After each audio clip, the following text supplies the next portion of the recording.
Hey, good morning, everyone. My name is Morgan. I am a family nurse practitioner. We're going to get started here at the top of the hour.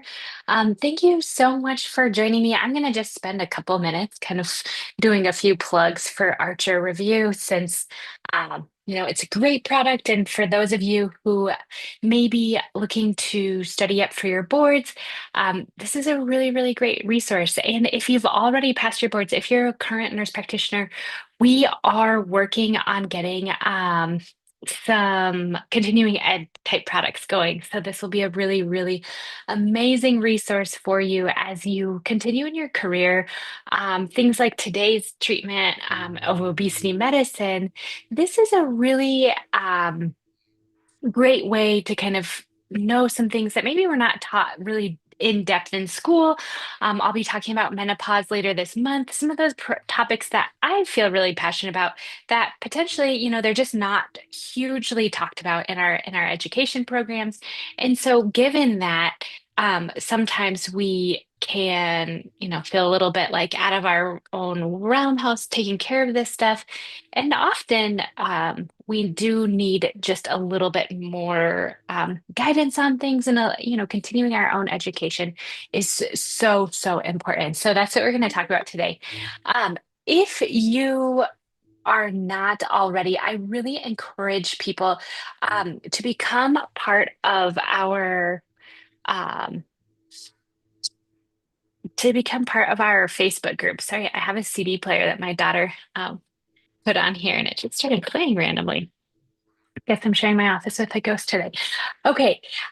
But yeah, so we have our Facebook group. Go ahead and click on this. Also, we're on Instagram, so and we have lots of different social media things, but we're trying to create a big community between nurse practitioner students and also nurse practitioners just to kind of keep information flowing and keep us really well connected, especially during these times where things are changing.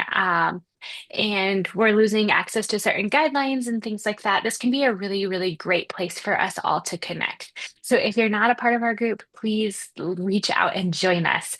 The last thing I wanted to talk about is this really awesome package that we have created at here at Archer, and it's called the SurePass Pro. What is included on that is the QBig on demand, live review, and then mentoring or tutoring. So we kind of want to think of those things in two different ways. So we can help with things like interview prep, like looking over your resume, your CV, stuff like that if you're already on the hunt. If you need a little additional support prepping for boards, exams, and stuff like that, we create individual study plans for people. We work through slides, we give you everything, go over content, ask questions, go through questions together to really understand what is the best way to approach some of these questions that our boards exams ask us, because sometimes it's not straightforward, as you all know.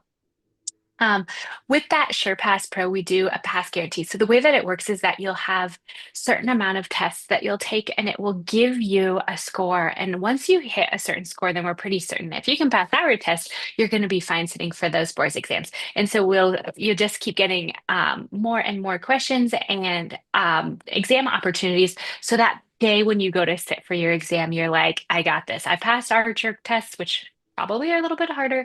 And when I sat for my boards, I felt like I knew everything I needed. All right. And that on demand, it's 16 hours of some webinars, kind of like today. I mean, today's is a little bit, these things aren't covered on your boards exam. So this is a little off topic, but it is live, or it's content that you can kind of pause, rewind, go back through. You can, listen to the whole thing if you would like to, but you can individualize kind of that study that you need and really hit topics that you feel like you might need some extra help on. And then that question bank, if you haven't tried our free trial, go ahead, sign in, do the free trial. We have lots of questions that we're constantly writing just to add and make sure that students are super well prepared for their exam. So lots of cool things at Archer. But we are 2 minutes to the top of the hour, and we're doing a new thing, and you guys may have done this with some of my colleagues already, potentially with me if you've listened to some of my other lectures, but we're using an app called Slido. And Slido is just a way for you to interact with this content a little bit more and with the lecture.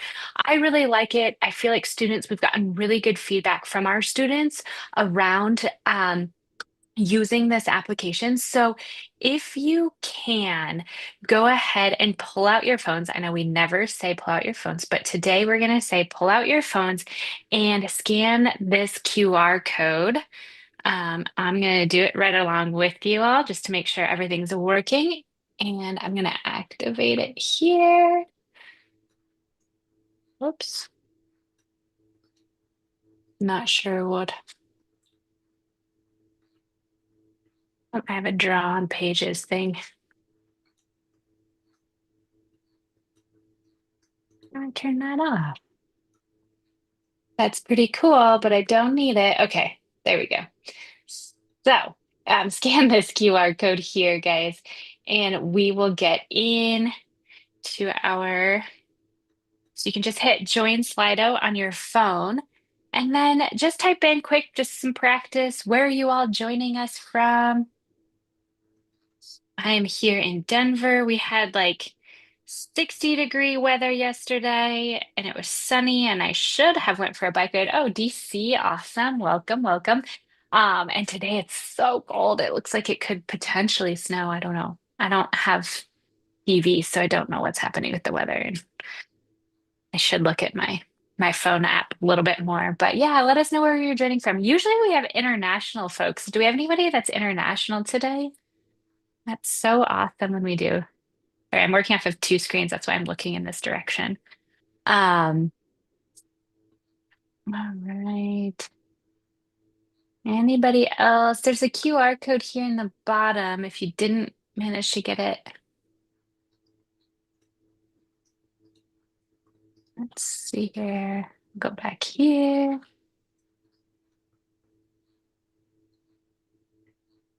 Did you guys, can you get on there and just scan? Let's see.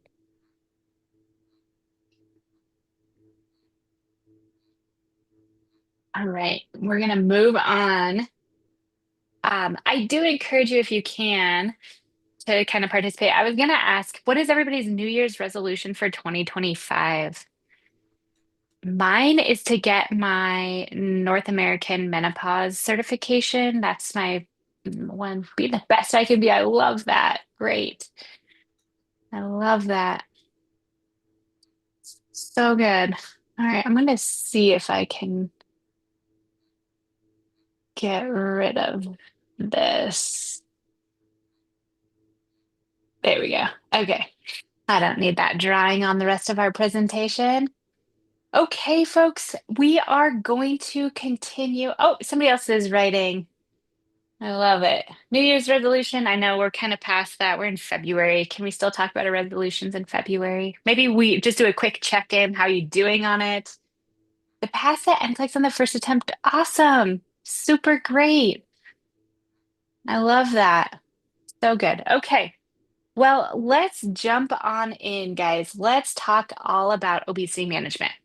I'm really passionate about this. I work in obesity. I'm a family nurse practitioner. I do primary care, but I have had the opportunity to work with a clinical pharmacists, and we created a program early on when some of these GLP-1s were kind of becoming a little bit more mainstream. I always say it was before anybody famous started using them, and we could get brand name Ozempic for about $10 a month through a subsidy. And we had this program through a community health center, and we saw huge, huge, huge improvements in people's lifestyle. And decrease in prediabetes, heart disease, kidney disease, all of those things. So I became super interested in this topic, and since have really worked towards learning more and more and more so that I can use it in my primary care practice. And then I'm also working with Obesity Medicine Association, and we're working in the work group to create the algorithms for 2025 to help all of you that may be prescribing or taking care of patients with obesity, and just a new way to think about obesity and kind of how we are treating it and how we're thinking about it. All right, so the objectives for today, I do have a nice case study at the end. We'll work through that, but I really want to just define obesity, talk about the history of obesity, especially in healthcare management, was not the best, how common it is, where it's all at, why we're so concerned about it, why it happens, so what we think might be happening, overall about body weight regulation, and then finally clinical management. So we'll talk about those medications that we have available. There are other medications, there's other supplements out there. I'm not going to cover all of that today. I am hoping to do just an obesity medicine, like pharmacology course here, probably in March. So be looking for that as we move through. Okay, so just to talk a little bit about the history of obesity, we've really seen an evolution over the past few decades in medicine and how we as clinicians think about obesity. So in the not so distant past, when I was in school, the medical community really did oversimplify the condition. Okay, so we're moving the pendulum from one area to the other. We used to think in medicine as obesity of a consequence of like unhealthy lifestyles, an imbalance of energy intake versus energy expenditure. And we really thought it was just a simple equation. We were trained that this was a reversible condition. If we could only get our patients to change their diet and become more physically active, that we could really help them lose weight. And then when they were unsuccessful or when they regained weight, we often kind of passed that shame onto our patients. They failed us, they failed themselves, and we really had kind of this stigma, and it still exists today. I hear it all over. I hear it in clinics. Maybe you have as well. Some people aren't really well educated on the complexity of the disease that is obesity. But luckily and thankfully, in the recent past, researchers really began to question the theory around willpower, caloric intake, and since we have really expanded our understanding and therefore our approach to the diagnosis and treatment of obesity. So back in 2012, this has been a while, the American Association of Clinical Endocrinology described the complex pathophysiology of obesity. They saw that there was an interaction between genetics, biologics, and the environment, as well as some of these behavioral factors. And with this new description, the AMA actually classified obesity as a disease. Obesity Medicine Association, they go on and they further describe obesity. They give us a definition, and the definition is that obesity is a chronic, progressive, relapsing, yet treatable multifactorial and neurobehavioral disease. All right. They say that increased body fat promotes adipose tissue dysfunction, which can lead to things like metabolic, biomechanical, and psychological adverse outcomes. Okay. So this technical change that happened back in 2012 might seem kind of small to you, but what happened is it kind of opened the floodgates. When we gave this guy this the disease description to obesity, really opened the floodgates to further investigation and to both the etiology and the management of obesity. So why do we care so much? Well, we know that obesity is related to a number of other chronic conditions, right? You can see all of those listed here. We also know that a 16 to 20% reduction in body weight for a person with obesity will reduce those complications, reduce those chances of developing comorbidities if they haven't already, and it also really takes down the premature mortality rates, okay? Will decrease that significantly. So, based on that, we also know that through our research that a person typically on their own can lose about 5 to 10% of their body weight just doing the things that we think about calorie restriction and increased physical activity. All right, they can do this in about 16 to 26 weeks, but it is seldomly maintained. And that's because we think of this complex biological mechanisms that really work against our patients with obesity and really try to restore a person's body fat mass. Okay, so we think that the fat cells have memory, that there's all of these different complex things happening, hormonal signaling, disruptions, which we'll talk about in that hormonal cues that cause our patients to, the moment they let up the reins just a little bit on their diet, maybe physical activity routines, they regain that weight, maybe plus some, right? We've all heard this. It's the yo-yo dieting effect. It's huge in the media. It's everywhere. But if you're working in a clinical situation, you know somebody, a patient or a family member who has suffered with obesity. And what I really want us to understand is that it is much more complex than just calories in and calories out. Okay. It's not just willpower. We have moved beyond that. Thank goodness. Okay, for most of you, these statistics aren't really a big surprise. However, this graph really just highlights the prevalence of obesity in the United States. Okay. Um, and why it's so important, why I think it's so important that you as a provider in primary care feel confident in your ability to work with patients that are affected by this complex disease. If you are not interested in this and it's not something you want to do, we can refer out. We have obesity medicine specialists. So if this is something that you're like, I just don't feel like I have it in my bandwidth to take on yet another kind of specialty, go ahead and refer your patients out. We have lots of options. But as you can see here, obesity is quite ubiquitous, okay? It affects about 52% of Americans. These are adults. It's higher in our youngers, and these stats come from 2017, 2018. So it's a little bit higher now. All right. We know that the highest burden is in our Black American community, and we also know that income and level of education are described in our evidence, with lower income or lower socioeconomic status being associated with higher rates of disease burden when we talk about obesity. And then that categorically falls into further complexities, right? As we talk about how obesity causes some other comorbidities, then we can see how this will complicate people's lives as they age. Again, these statistics are a little bit old. Without any intervention, I think we're actually tilting this a little bit, but say we did nothing between 2017 and 2030, that this number would be projected to hit about 68% of adult Americans in the United States to be affected by or classified with obesity. Pretty significant numbers, and that's why I think as a health, as the medical system, we should care about this. All right, so we think about body weight regulation. It is complex, okay? I'm going to break it down a little bit, but this is very, very broken down, kind of basic stuff. All right, we think about energy balance and the adaptations that the body makes over time. We also kind of think that we know that there's three states of energy balance. We have negative balance, totally balanced. Sorry, energy states. We have three states of energy. We have negative, balanced, and positive. Okay. A negative state, this is this fuel shortage. Okay. We have a calorie deficit. We are spending more than we are getting. That's a negative energy state. Then we go into a balanced state. What we consume, what we take in, our caloric intake, and what we expel through just what our basal metabolic rate is, or the activity that we add on, it's neutral. Okay. So we're not putting on any extra calorie. We don't have over energy. And then the positive is exactly what you would think it is. A positive state is that excess energy or caloric intake compared to what we're expending. Okay. So then we think about that we have this positive balance, which does lead to weight gain and increased adiposity.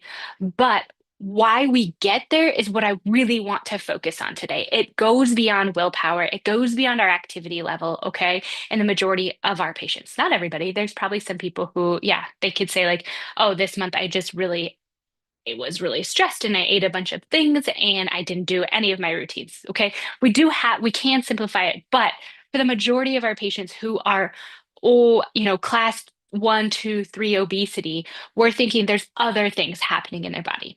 All right. When we're considering this, we want to understand that this is the struggles that our patients have when we're considering trying to maintain quote unquote normal body weight. Okay, so next up, asking yourself, so how does one come to live in that state of a positive energy balance? Well, throughout the past decades of research, okay, we've begun to understand that obesity has a multitude of factors at play, some of which we can address through lifestyle. We can have these conversations with our patients and they can make some of these changes. However, there are some factors that are completely out of our patient's control, okay? Our scientists believe that genetics, developmental, and environmental factors interplay and they cause a cumulative positive energy balance that leads to that weight gain and obesity over a longer period of time. We also know of these endocrine disrupting chemicals. You've possibly heard about them in the press lately as a contributing factor to the obesity epidemic. They really are thought to interfere with our hormone action to dysregulate the function of the fat cells or the adipocytes. Okay. It disrupts insulin signaling and our entire endocrine function. So, endocrine disrupting chemicals is something that you should just have look up and kind of get interested in because it is something that we're seeing. All right, so these chemicals promote fat storage. And what they do is they alter that programming in the fat cell development, as well as altering our neuroendocrine control of things like appetite and satiety. Okay, our fullness. So to break this down a little bit simpler, sorry, our patients might not be receiving the correct hormonal signaling when they're hungry, when they're thirsty, and when they're full. Okay, so they don't necessarily feel that way. And we've lost this connection, which leads to that overeating or also a positive energy state. Okay, so it's not just willpower. There's something else going on inside some people's bodies here. And again, it's a multitude of factors. You see all of these things. We've got genetics and all the other things. But I want you to be aware that this is where we're at in our research. And this is what we're kind of piecing together. The puzzle is slowly coming together to understand the complexity that is obesity. All right, so why do we care so much? So, as I mentioned earlier, it's linked to a lot of different chronic diseases. The disease burden is high both on families and patients, as well as on our healthcare system. Okay, this is not an exhaustive list, but it does show some of the most critical comorbid conditions. All right, so biomechanically speaking, we see increased rates of orthopedic abnormalities. So, we think of osteoarthritis, we think of balance concerns, which can lead to falls, which can lead to injury, which can, it just, we see this going and going. We also think of sleep apnea as, the FDA just approved tirzepatide, Zepbound for the treatment of sleep apnea. Okay, so we'll talk a little bit about that. On a psychosocial level, this is important, guys. Folks with obesity can experience higher rates of depression, hopelessness, low self esteem, body image dissatisfaction. But it goes beyond this, okay? It goes beyond them. We have seen in our research that people with obesity have lower hiring rates, so they have a harder time getting a job and they're at higher risk for termination. So when layoffs are going around, there is this potentially subconscious thing that's happening, but we know that they do have a higher rate of termination from their jobs. And then when they're accessing healthcare, providers' attitudes, stereotyping of people with obesity affect that relationship, right? You come in, and if you feel like you can't trust your provider, that your provider is judging you on all these things, however, you're doing your very, very best to maintain your health and you care about your health, but you feel like they are judging you or stereotyping you, are you going to adhere to um, their medical advice, right? Are you going to take that medication to potentially lower your blood pressure? Um, or are you ever going to go back, right? So that's the concern. We have avoidance of necessary care, mistrust, low adherence to treatment because that patient provider relationship is being um, really harmed because of our stigmatization that we have as healthcare providers.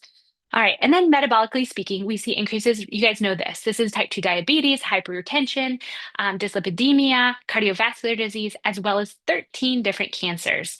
I'm not going to go into all of those, but it is something that we have to consider. And we know that people with a class 3 obesity, BMIs between 55 and 60, they lose approximately 14 years off their life as a result of that heart disease, cancer, and type 2 diabetes. So really, really important.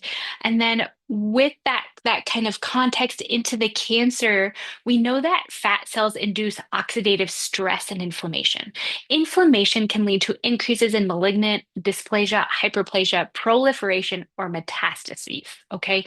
So that is how we think about cancer related obesity relate can cause or lead to a higher increase in cancers. We think of esophageal, gastric, colorectal, liver, pancreas, breast, endometrial, ovarian, thyroid, and multiple myeloma. There's more out there, but it is really important. Um, to consider this. So, as a PCP, it's our duty to address this with our patients in our office. So, how should we address this? All right, that's always the question. Our goal, really, as clinicians, is to improve our patients' health, improve their quality of life by overall improving their, body weight and composition when we have these risk factors. All right, we want to reduce the risk of diseases that are associated with obesity. We have new tools. Let's use them. Okay. All right. So, how I approach this in my practice is I always ask my patients for permission to talk about their weight. I often use the annual exam. I've been in practice for a long time as a really great way to kind of open the door to the conversation. However, I know I'd have a lot of stuff to cover during an annual exam, and I usually get them to schedule a follow-up appointment where we can focus on their weight as a priority for the appointment if it is in fact something they're interested in having more discussion about. All right, so I go ahead, give them a questionnaire to fill out ahead of time before this exam that I can ask about their weight history, their diet history, medications, anything that's obesogenic. We have medications that we prescribe that can cause people to gain weight. Will ask them about family history, socioeconomic status, education level, social history, mental health history, history of any sort of disordered eating. I'm thinking binging, purging, laxative use, anorexia, because we need to approach these things differently if we see that.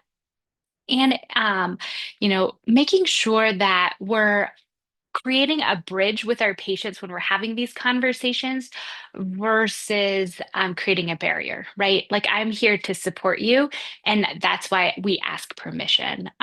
Is it okay if we talk about this? And if, most of the time people will say yes or no. Okay, it's just the same when we're talking about sexual health or anything like that. It can bring up some feelings, but people most of the time will be thankful that you are bringing it up because a lot of clinicians, we've swung the pendulum to the other way where we kind of just ignore it, right? And we don't address it.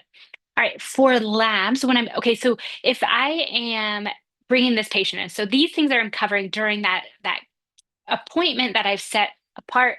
So we open the conversation back when I'm doing the annual exam. They come back in 2 weeks later. I've already ordered their labs because they're with an annual exam. And these are the things that I'm going to be covering during that first appointment where I am just talking to them about weight and what we can do. So in order to have that conversation during that annual exam, I really like to check things like a CMP, a CBC, fasting lipids, A1C, TSH, and vitamin D levels, just to make sure that we're not missing anything. If we're thinking about treating with different types of medications, we may want to consider things like an EKG, an echo, or stress test, barium swallow study, EGD for patients at increased risk or if they report some concerns with those types of things. Okay. Now, classifying body weight. This is, we classify body weight relative to their risks. Okay. It's important having some objective data because it helps us know we're making progress. So, when we think about objective data, I want us to rethink about what we're considering.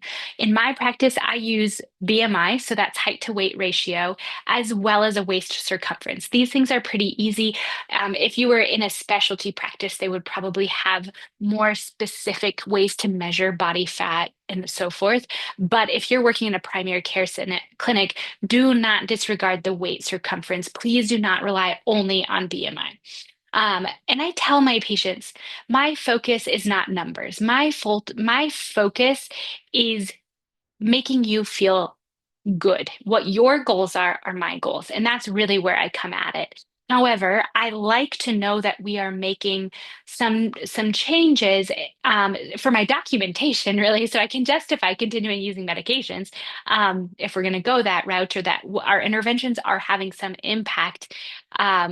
So I do this. I do have patients who don't want to know their measurements. They don't want to know their weight.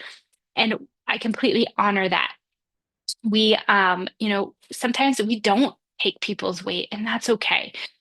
We can see this, we can document that if that's the case for certain patients, as it may trigger something, and we don't want to be triggering to our patients. So if you have a patient who maybe doesn't want to get measured, we can use more functional goals like how do your clothes fit, how do you feel, stuff like that. It's really important. I have one patient, he doesn't weigh himself, but he sent me a photo of his belt and he is down 7 inches on his belt. So, I mean, that tells you that there's a significant change, right? If you're dropping pant sizes, if you're dropping shirt sizes, that can give us some information and you can document those things, okay, for patients that this may be triggering. So with that being said, just have some flexibility, individualize how you go about obtaining your objective data, and really honoring what your patients know about themselves and their weight, okay? We know that that BMI can be really limiting and has some historical harm that we need to consider. And we want to think about other things in the body's composition rather than just BMI. That's my takeaway for that. Okay, so moving on to management. I want to explain that obesity management includes conversations around change, includes conversations and changes around physical activity, healthful nutrition, but we got to go a little bit further than that, right? Those are the things that everybody kind of already knows. When we go further for obesities of obesity management, we're going to include medical management, which we'll talk about here in a moment, as well as behavioral modifications. All right. That mental health piece the puzzle, I tell patients, is often the last piece of the puzzle that kind of comes together. So we start off with create a plan around medical management. We talk a lot about healthful nutrition. We figure out how can we work more movement into your day. And then that last piece is through our relationship building.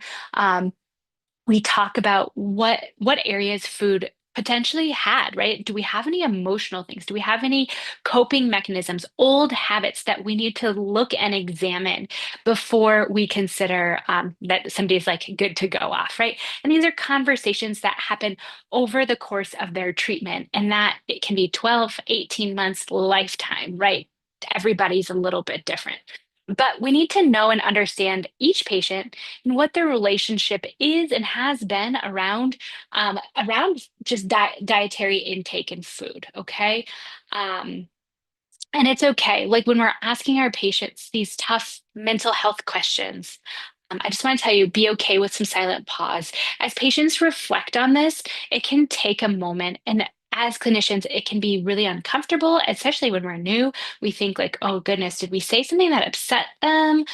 You start kind of getting into your own head, but be okay with some silence during some of these appointments while patients are really trying to do some introspection and think about it. And I tell my patients, if we don't have an answer today, that's okay.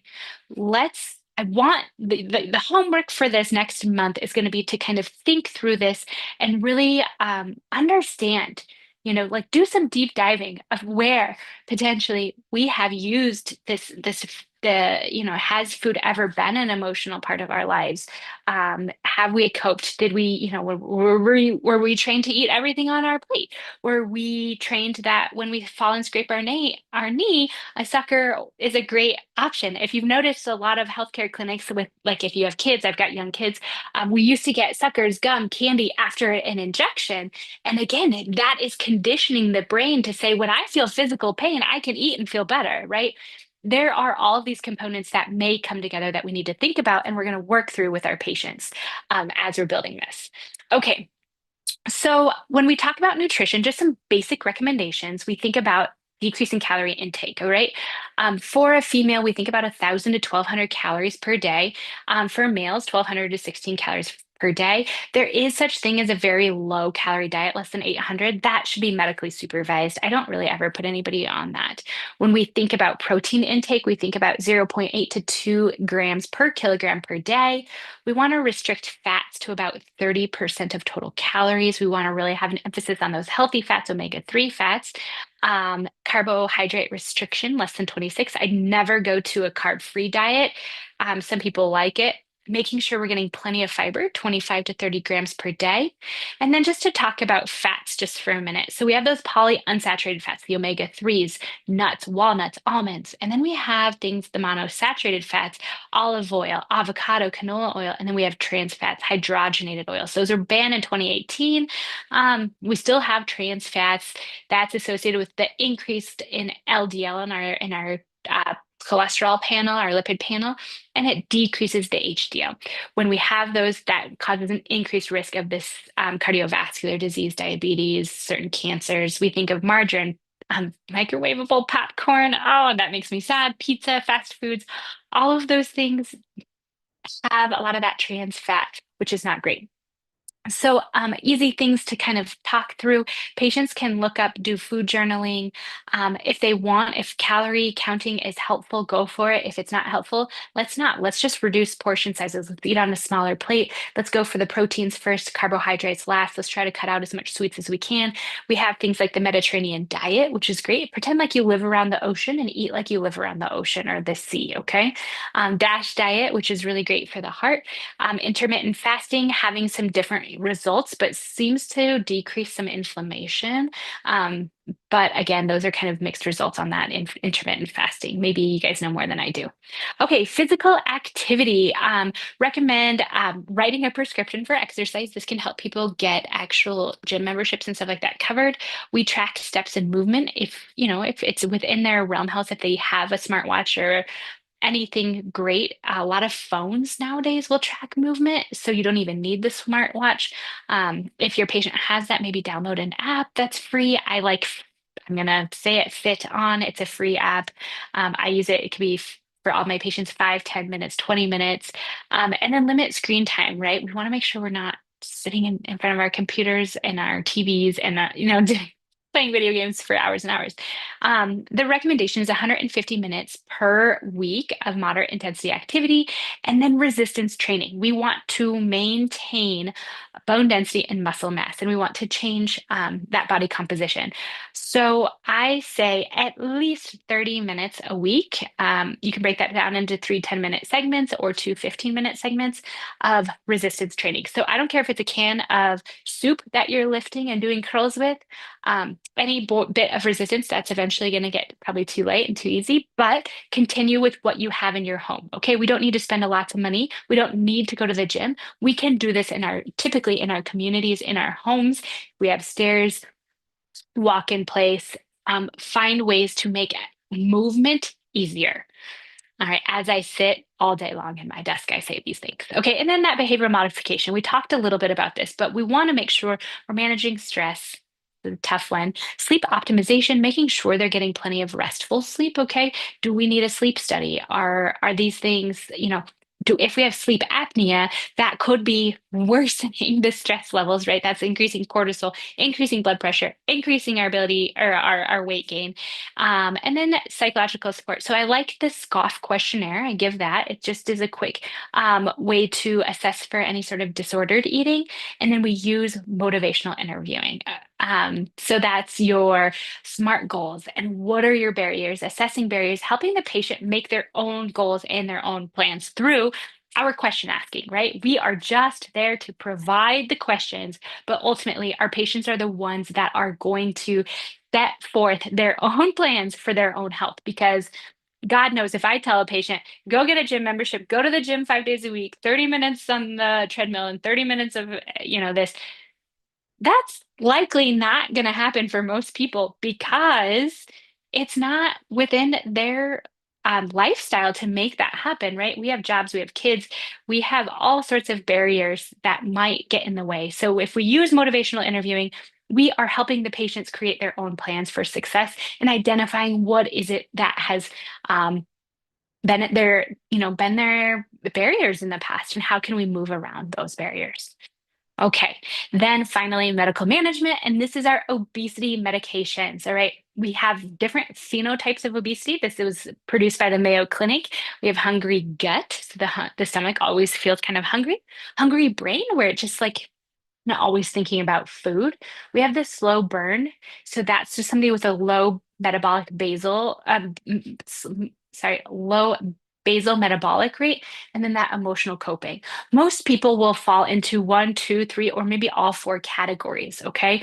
But we know that if we can think about what kind of phenotype would this person potentially fall into, that can affect our choice of what we're going to do for treatment. And then finally, we do have our bariatric procedures. That is a referral to a specialist. Again, if you are not comfortable prescribing these types of medications, it's not something you're interested in doing, again, refer to a specialist. We have those specialists out there, and they can sometimes get medications covered differently. All right, we're going to jump into our medications. So if you can pull your phones back out and just name some different types of um, of medications that you are familiar with when we are talking about obesity treatments. What types of medications? Have you heard any names? I know you've heard names of medications. So what names of medications have you been hearing about in the media? Um, and any questions you can scan if you got locked out, you can scan Ozempic. Yep, Ozempic. So I'm going to tell you while we're talking about it as these come in. Ozempic is a brand name for the generic is called semaglutide. Semaglutide is was first created, gosh, a long time ago. I want to say in the 80s, and then kind of pushed away and not really brought back into the study. But we have been using Ozempic in diabetes management since like 2016, I believe. We've been using the GLP-1 class, or Listat. Yep, we've been using the GLP-1s since early 2000s for diabetes. So they're not new medications. I always kind of want to tell people that it's not new. We have kind of refined it to once a week dosing and having this longer half-life. But we have those GLP-1s, and then we go a step further. Anybody know of some other medications that we have out there? Um, we have some stimulant type medications. We have a newer GLP-1 that adds the GIP in there. But when anybody Zepbound. Have you heard of Zepbound or Manjaro? So Zepbound and Manjaro, they are the same medication, and their generic is called tirzepatide. And tirzepatide is a GLP-1 receptor agonist with a GIP. So it works on two different kind of hormones there and has a little bit more benefit, slightly, better outcomes. I would say that they're minor in compared to the cost difference to semaglutide. And okay, so when we think about semaglutide, when it's being the brand name's Ozempic is treated for diabetes. Okay, it's treatment for diabetes, and that's how it's approved. And the when we're using semaglutide for the treatment of obesity, it's called Wegovy. All right, it's all the same. So we have our generic semaglutide, Ozempic, Wegovy. And then we have tirzepatide, and that's the generic. And when it's being used for diabetes, it's called Mounjaro. And when it's being used for obesity management, we call it Zepbound. Okay. So that's just a way to kind of think about that. Some other medications, and oops, let me move us back over here. Some other medications that are typically more affordable that are out there. We have phentermine and topiramate. We also can use bupropion with naltrexone. You can prescribe these medications separately. So they come in a combination form. And when they come in a combination form, they're a little bit more expensive and they have different names. Okay. Phentermine and topiramate, you can look up your starting doses. This is all available on like an up-to-date or something like that. You can look at where you start and how often you titrate. You can look at their contraindications. If somebody has like hypertension that's uncontrolled, we're not going to give them a stimulant, okay? Because it can increase that if there's a history of glaucoma, hyperthyroidism. If they are at risk of becoming pregnant, all the obesity medications, we're going to say we do not want you to become pregnant while you're taking this medication. So use a good form of contraception. I like IUDs. They have a very low failure rate, and we don't have to rely on remembering to take a pill every day, which can be hard to remember. We're going to use in all obesity medications, we are going to use the lowest effective dose, and we titrate only if we need to. We don't just ramp them up to the highest dose of anything. They won't lose weight faster necessarily at a high dose.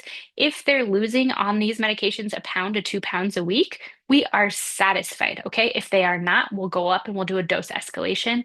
And as you can see here, dose escalations will change depending on the type of medications.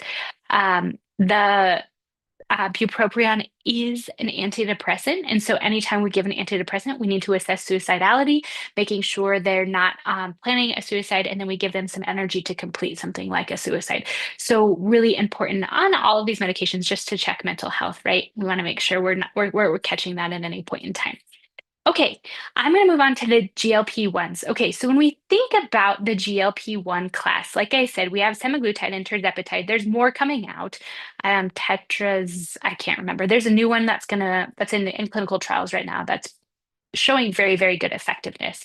Um, but we have a lot of people on these medications. The VA last week released a 2.5 million patients study showing the benefits and the risks of semaglutide. Okay.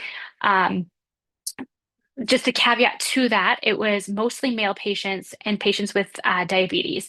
But the amount of really great things that they saw as far as benefits, it goes way beyond weight loss, guys. We're talking kidney disease, heart disease protection, osteoarthritis.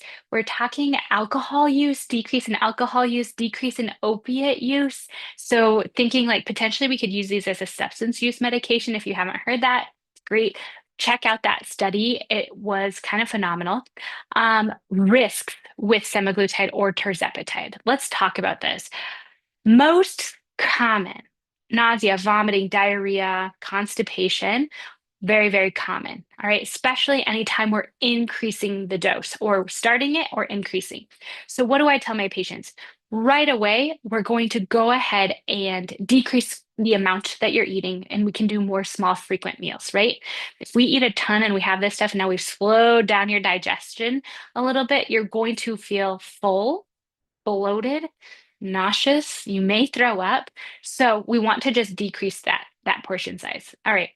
These guys work on several parts of the body. It slows digestion, works on the pancreas, works on the liver to decrease the amount of glucagon that's being secreted.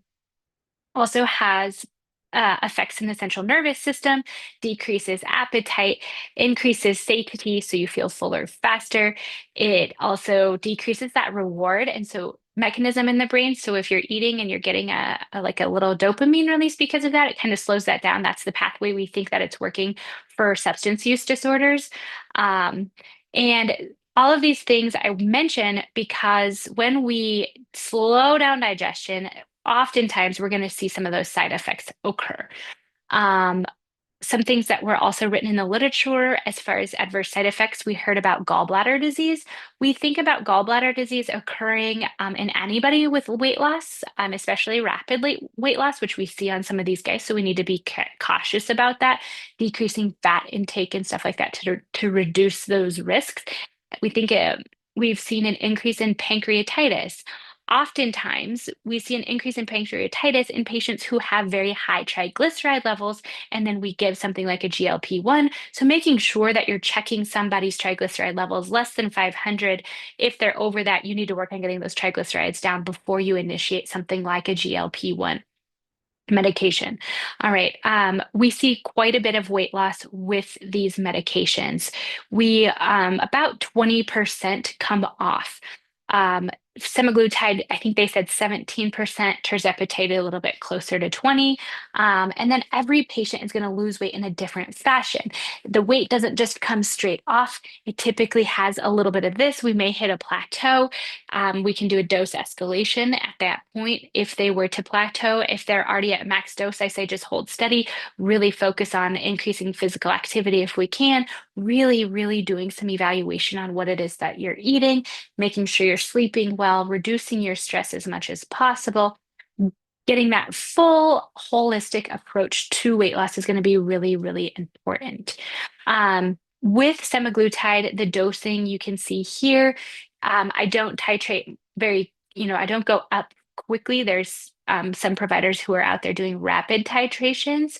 But our goal is to have folks lose about 2 to 3 pounds every week. Our maximum dose on the semaglutide is 2.4, and we're just going to go up on a monthly basis as needed. All right, our contraindications on both of these guys is that medullary thyroid cancer or multiple endocrine neoplasia syndrome, type 2, and something that we just need to ask about. And then those others are relative contraindications. So, do we need some renal dosing? There's no dose change for liver at this point. But you just want to take a look and make sure that there's no contraindications occurring before you start this in your patient. There's a side effect of worsening depression that we have heard about. We think about depression and weight loss in general when somebody has bariatric surgery and they lose 50, 70 pounds and they come into your office and they say, I thought I would just be so much happier. Oftentimes, that kind of worsening mood can be related to the lack of nutrients that the body is getting. So, making sure that you're using vitamins and supplements and making sure they're getting all those micronutrients that their body needs can help with that. But something we always want to be assessing for is something I talk to every time. Hey, we know that when people lose weight on GLP-1s, it can cause a little bit of depression. And so I'm always going to check in with you about that. Okay. Um, just a quick caveat here. The GLP-1 receptor agonists and the GIPs, these are hormones, peptides that our body creates. And they live in our body, I want to say about 2 to 3 minutes when they're released. They go to our brain and they tell us that we're full. And that's the message that they do. We think that certain people, there could be a pathophysiology relationship where people with obesity actually have a deficiency in the GLP-1 receptor agonist. And when we have a deficiency, that's what is actually disrupting that stomach brain connection. So, kind of an interesting thing. And then we replace it. So, if somebody has a deficiency in this hormone, we replace it. And now we have one that lives in your body for about 5 to 7 days, but has a long half life.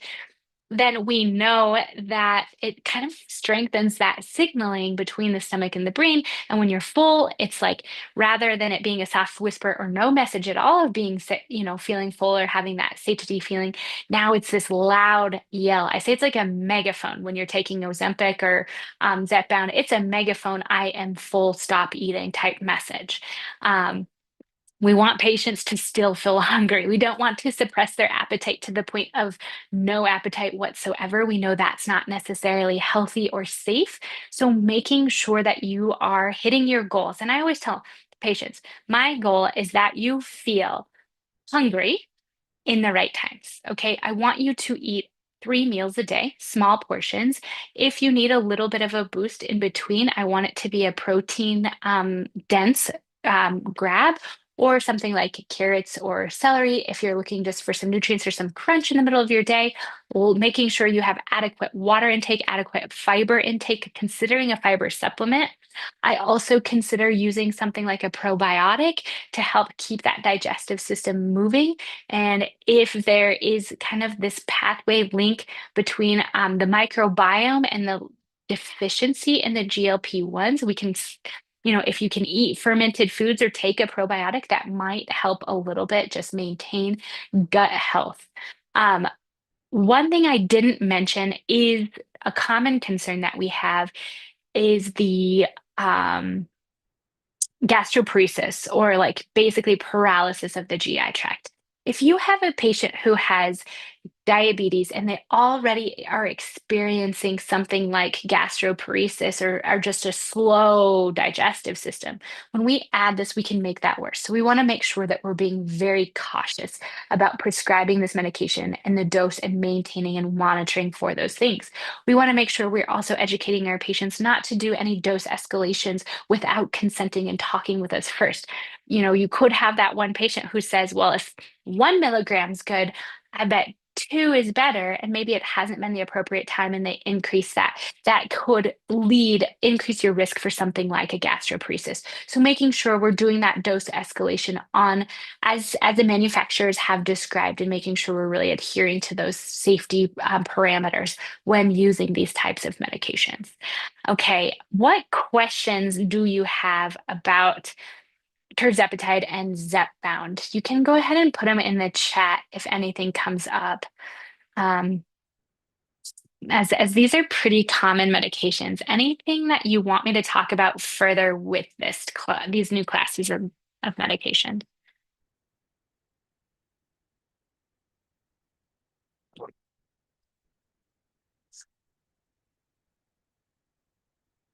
Okay. If you don't have any questions, I'm going to just keep going here. We have about 12 more minutes. These are some of our bariatric devices, surgical procedures that we have to also help with our patients. If you're working in obesity medicine specialty, you'll be much more familiar with these. I want you to know that these exist and kind of understand a little bit about what the goals are. So when we saw those different types of medications, I'm going to go back real quick. Our weight loss goals, okay? We think about how much weight somebody wants or needs to lose. That's going to help us guide, but we're also going to talk a little bit about our phenotypes of obesity and what's going on, because these things are all going to help us choose our medications. All right, so if we have some emotional stuff going on, bupropion might be a really, really good thing to help with that. If we have a low basal metabolic or a slow burn, we think about phentermine being more beneficial. And then if we have that hungry gut or hungry brain, that's where these guys come in. Okay. And then also thinking about our goals. When we have somebody who needs to lose more than that 20%, we start thinking about referring out for a little bit more assistance, right? Weight loss here we see with that gastric band, then we have our gastric sleeve, and then the Roux-en-Y, which is the bypass. And so, depending, this will be talked about with the surgeon and the patient to decide what procedure that surgeon offers, right? And then what surgery is going to be most beneficial for the type of presentation the patient comes in with. Okay. Um, Let's see here. And then insurance. I should also say that. I had the question in the chat. Oh, okay. Thanks, Jada. Awesome. Okay. Yeah, I have wonderful Jada. You guys, she's a professor. Reach out to her if you have questions today. Take advantage of having her in the chat because she is amazing and she is such a good wealth of knowledge. I am just so fortunate to have her as a colleague here at Archer. Okay, we're gonna jump into this case study. We have about 10 minutes. So the case study I have today, this is a 45-year-old female, cisgendered female, perimenopausal. Okay, so like seeing some changes there in her hormones. Last menstrual period about 2 months ago, she had a tubal ligation, so we don't have to worry about pregnancy. Whew. In this patient, 2009, she's not pregnant. She's got a medical history of prediabetes. Her blood pressure is 132 over 87, heart rate's 88, respiratory 18. Her height, weight, BMI, you can see here. So her BMI is 32. Waist circumference 35.5. And then family history, type 2 diabetes. Let's just say maybe father had a heart attack and some gastric cancer. She doesn't have any concerns today. She's just here for her annual physical and her labs. She comes every year. She's up to date on her PAP. We're going to order her a mammogram, a fit test. We're also going to give her a flu and COVID shot because let's say this is in September or October timeframe. Okay. So pull out your phones again, if you can, and let's participate in this Slido. I'll leave this up here. And the question I have for you all is, how would you address this patient's weight? All right, we saw her risk factors. Um, we saw that she, would meet criteria. We know our medications that are available. She does meet criteria for those medications. Right, did I talk about the criteria? It's 27 or higher with a comorbidity, things like osteoarthritis, hyperlipidemia, hypertension, diabetes, prediabetes. Those would all classify you as, as a potential candidate, eligible candidate for these medications. The other thing that, or a BMI over 30. Okay, so that's when we would start thinking like, oh yeah, we can treat this. Um, what would you say to this patient? Any ideas? How would you prioritize this? Yeah, determine the patient's readiness for change first. Absolutely. That's really, really good. Anybody else want to weigh in? Kind of what she's here for an annual exam. She doesn't have any concerns. She doesn't say anything about her weight. Um, she's just coming in. So do we as professionals, I guess this is my question. Do we as clinicians, should we bring it up? Should we should we kind of talk to her about this? Um, she's overall fairly healthy. She's invested in her care. Should we say something? How do we say something?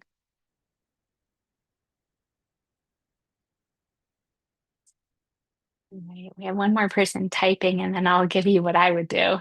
And you don't have to know this stuff. This is why we do these webinars. We should present her facts to be logical. Yeah. Okay. I like it. Great. Anybody else want to type in here? What would you do? How would you address this patient? She's here for an annual exam, but we know that she's overweight. We can, all of the things are there, and her history puts her at risk, and we know we have treatments. So what do we do? Okay. All right. So you and we all might have different approaches, and that is okay. You do not have to do what I do. You do what you do, and that is what makes us who we are, and that what causes some patients to come to me and some people to walk away and say, "I'm never coming back to that nurse practitioner." So you just kind of figure out what to do.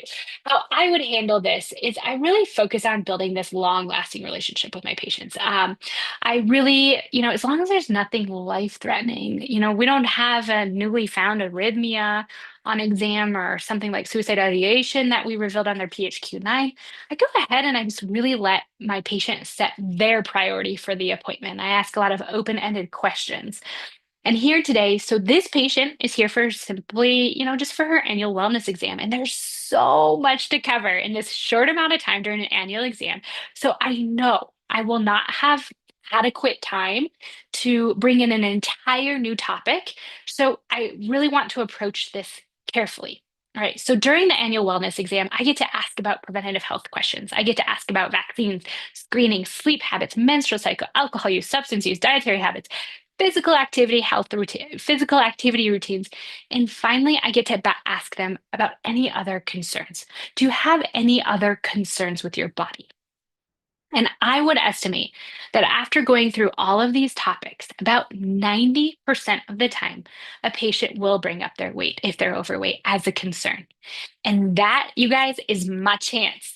I don't avoid it. I walk into that. If they have brought it up, I am going to take advantage. I'm going to walk down that path with them and provide a little bit of guidance. However, again, I'm there for an annual exam, so I know I have some limitations in my time. I can't make everybody else wait so I can talk fully about this. So what I do is say something really affirming. Okay, say her name is Maria. All right, Maria, hear your concerns. And unfortunately, this is such a common concern in a lot of my patients.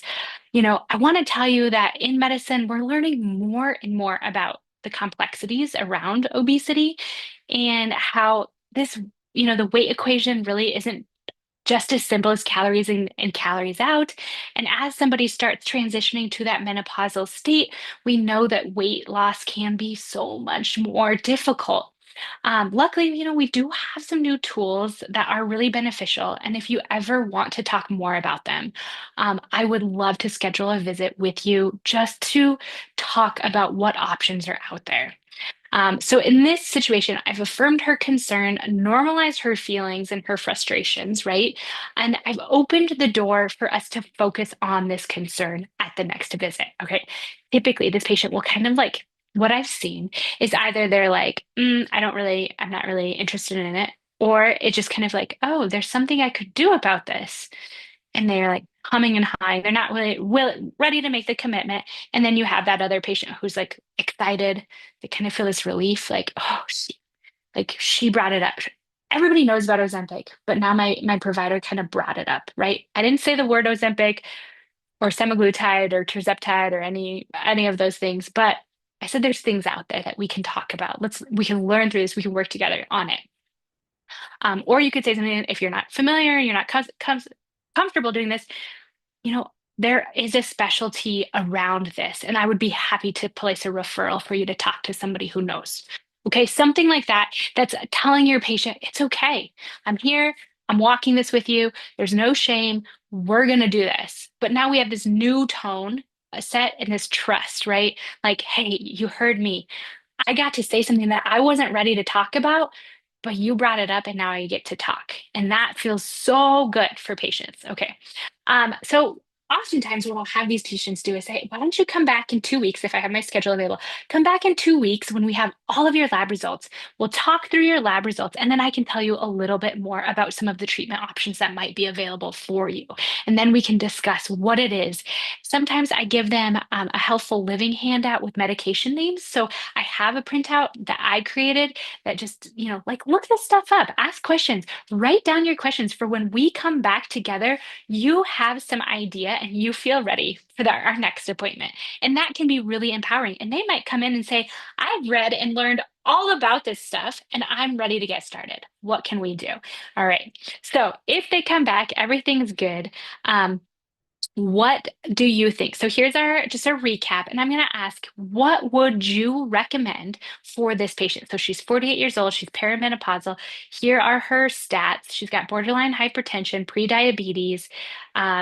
She's over that 30 BMI, but she also has some comorbid conditions that would also make her eligible. She's looking to lose 40 to 50 pounds, around 25% of her body weight. She's, eager to do this.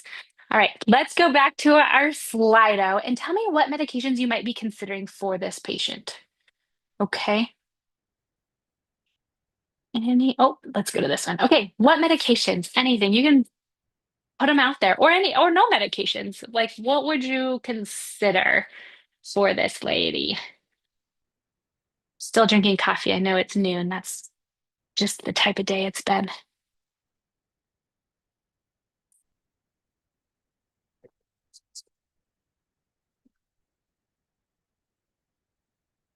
No wrong answers. Lifestyle modification. Consider Zepbound. Love it. Yes, I like Zepbound. Anything else? All right. Guys, I'm going to move forward. I agree. I would oftentimes choose something like a GLP-1, depending on cost, depending on insurance, stuff like that. All right, so let's talk a little bit about that insurance approval. Likely you need a prior authorization. Not all insurance companies will cover it without a diabetes diagnosis.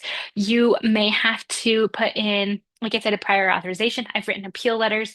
Sometimes it doesn't work. There are compounded products out there.